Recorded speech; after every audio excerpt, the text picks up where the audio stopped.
The shocking truth behind the Matthew Schaefer signing has been revealed, and we're going to discuss it on this episode of Islanders Digest and also talk about what to expect from this player, because when it comes to a first overall pick, there's a bit of confusion when it comes to what Schaefer is going to be, at least right away, especially considering different factors such as his position and also the small sample size we got last season. But as a result of this, I think there are a couple people really underestimating what Schaefer can do in the NHL. And while I don't want to put too much pressure on this player, I also don't like the way that people are almost dismissing him, saying that they don't think there's really any chance he is ready, because that clearly is not the case, especially when you look at how good he looks every time he's on the ice. Really quickly, before we get into it, we are on the road to 2,000 subscribers, so if you're an Islander fan, you want more Islanders content just like this, what are you waiting for? Be sure to subscribe. Appreciate all of you who've already hit the sub button. Your support means a lot as we continue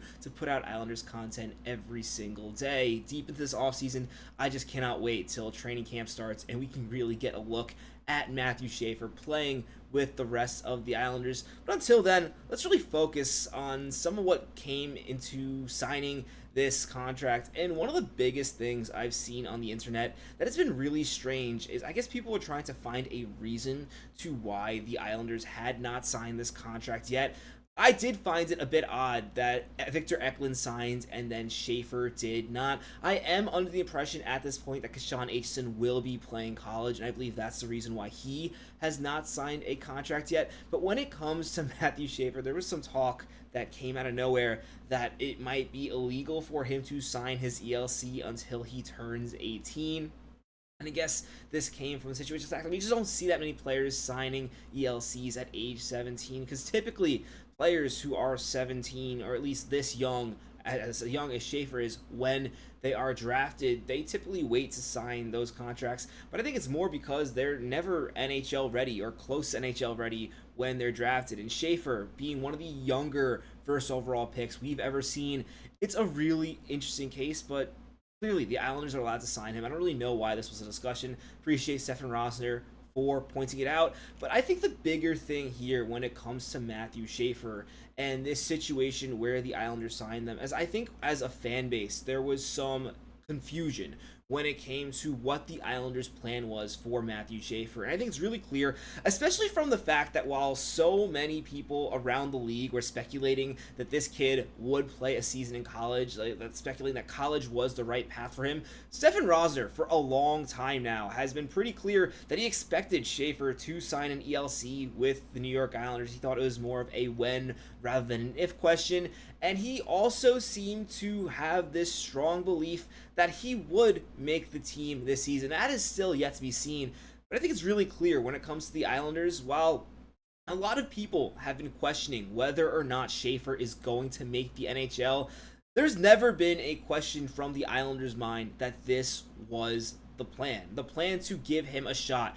And the more I think about it, that makes a lot of sense, because the Islanders drafted this player first overall. Obviously, their scouts believe in him a lot to pick him first overall over players like Michael Misa. And for the record, there might be a scenario this season where Michael Misa plays in the NHL, has an okay season, and Schaefer does not. And I'm sure some people will ask questions if that happens.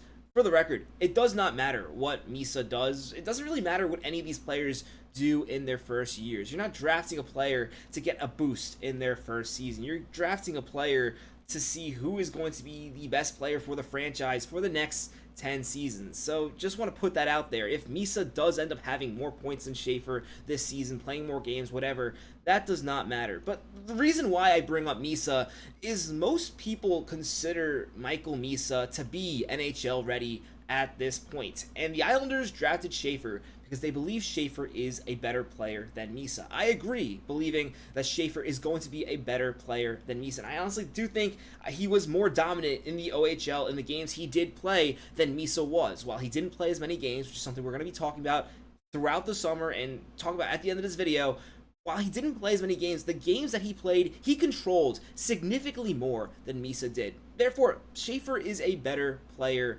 than Misa. And if Misa is ready to play in the NHL, I know they play different positions, then Schaefer likely is ready to play in the NHL, or at least ready enough to get a chance. And it's clear that the Islanders have believed this from the moment they drafted him. And while there are people around the NHL who doubt this, you can't take away that this player has a lot of talent. And the other thing you have to consider when talking about this conversation is Schaefer was drafted first overall. And for the record, I don't believe he should get a chance to make the NHL lineup just because he was a first overall pick. But it is notable that he was a first overall pick because historically, first overall picks almost always make the jump to the NHL right away. And that's just because the amount of talent these players have, the amount of talent a player like Schaefer has to be considered the best player in the entire draft says a lot. And as a result, it's really unlikely that we see these players not make the jump right away. And I think it's strange a bit that people were somewhat surprised when this contract was signed. While I did make the argument for him to play in college, I'm not denying that. I did think there was merit to that. Part of my thinking there was also that he would play in the NHL at the end of the season for like the last 10 games rather than getting a tryout right in the beginning to see whether or not he can make it. But if the Islanders believe that he's ready, or there's a good chance that he's ready, it makes total sense for him to sign now instead of going to college. First of all, it's something that he wanted, so you want to show confidence in this player, and I just think that's something that's important to factor in, that we typically don't even have this conversation with first overall picks, and we're going to go through a couple first overall picks in just a second. I think Schaefer is better than quite a few first overall picks there have been in the past. I'm not going to argue he is some generational defenseman. I don't think he's better than Rasmus Dahlin. I think Dahlin has so much more to improve, and he's already an incredible defenseman, but I think he's a lot better than some people are giving him credit for, and a big part of this is just the amount of games that he played last season. If Schaefer played a full season in the OHL last season, I don't think we were having a conversation in who was getting drafted first overall during this draft. I don't think we'd be having a conversation in whether or not he's going to make the NHL. It's a weird situation he's in just because of the sample size, but considering all the work he's putting in this summer, I'm really starting to get this strong feeling that he is going to make the NHL. Now, another thing we do have to consider, and this is actually something I did not know about, but I've done the research, it is true, and this article will be linked down below if you want to check out the full thing, but there's a lesser known threshold when it comes to the games. We talked about playing under 10 games, and he can, it won't count for his contract, and it can just be a tryout, a good learning experience, and that'd be the end of it. They also can have Schaefer play 40 games before they decide to send him down to the OHL. And the way this would work is if you send him down to the OHL after the 40 games, you lose the year in his contract in terms of getting under $1 million. You lose that year of the entry-level contract, but you don't lose a year of UFA eligibility, meaning that Schaefer will not become a UFA a year earlier if this is the scenario. And that is something definitely interesting to consider when it comes to this Islanders tryout, where it puts them in a position where there's not too much pressure, as in, say Schaefer looks good in the 9 games. This is one thing I've thought about a lot, especially considering Isaiah George. If Schaefer looks really good in the first 9 games, but then all of a sudden around game 30, he's really starting to struggle, they don't have to keep him in the NHL. They can still send him down to the OHL. They'll lose a year of that entry-level contract, but it's good to know that that is still an option. I think that's something really interesting to consider. I really doubt we see this option just because we almost never see it, but it is something that is available to the Islanders. So I am 99% sure they are not able to put Schaefer in the AHL, even if he does start that play those 10 games and his contract does start ticking. That's something definitely interesting to consider. I think the only players at this point who can play in the OHL are players who are drafted from Europe. So Eklund would be eligible to play in the NHL at this level. Taking a quick look, though, as I talked about before, when it comes to some of these first overall picks, it is very standard that a first overall pick plays in the NHL. Looking at this entire list, going all the way from Marc-Andre Fleury, Eric Johnson, Alex Ovechkin, Austin Matthews, Nico Hischier, going all the way throughout really the past 20 years of the NHL. Only one player has not played in their first season after being drafted in the NHL, and that is Owen Power. And I do want to keep in mind when it comes to Owen Power, big part of this one was that was not the best draft class. And in addition, it was also during those strange COVID times, so there was a little more complications when it came to him playing in the NHL. It made more sense for him to play college. But even looking at Owen Power, I do think Schaefer is on another level of this player. And I'm pretty sure looking at the stats here, he did finish that season where he played in college in the NHL. So he did get NHL reps in his first season. But I think considering that Owen Power is a defenseman, I think there's been a lot more merit, a lot more discussion on Schaefer playing in the OHL just because, or playing in college just because Owen Power was a defenseman, and out of the 20 years of first overall picks, he was the only one.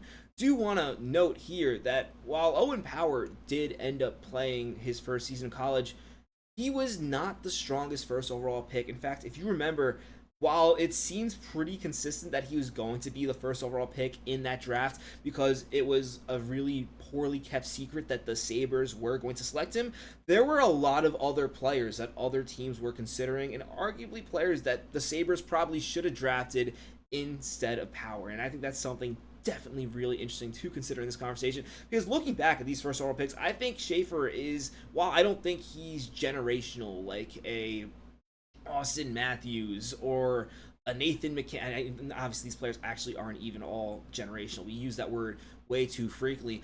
I also think Schaefer is a step up ahead of a lot of these players who were drafted in the first round. In fact, I think he's perhaps the second best defenseman we've seen drafted first overall since Rasmus Dahlin. I think he is very talented.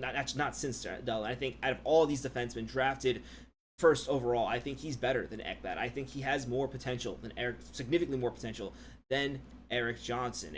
And despite the sample size, which is definitely the thing that has people question what Schaefer is going to be next season, I don't expect a player like Rasmus Dahlin, but I think a lot of people are talking about what Owen Power looked like in his first few seasons. As Owen Power has taken a bit longer to get acquainted to the NHL speed, I think he's going to figure it out. Don't get me wrong, I think he's going to be a very good defenseman, but people also forget to talk about Dahlin and how well he played in his first season, putting up 44 points. Am I expecting Schaefer to put up 44 points in the NHL next season? No, I've said it before.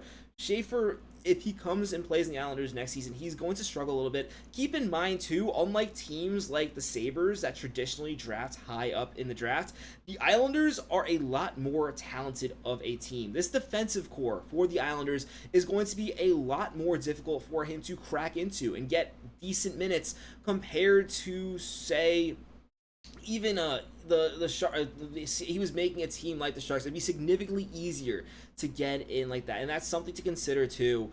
But realistically, the more I think of it, I believe Schaefer is going to stay in the NHL this entire season, and while I don't want to put too much expectations there, I would expect 30 or so points, expect him to play on the second power play. Looking at the Islanders roster, it seems like there is a spot available there, which is something really interesting to note. I think if the plan was for the Islanders not to have Schaefer on this team, they would have gotten another left-handed defenseman to play this season. So, be interesting to see what happens.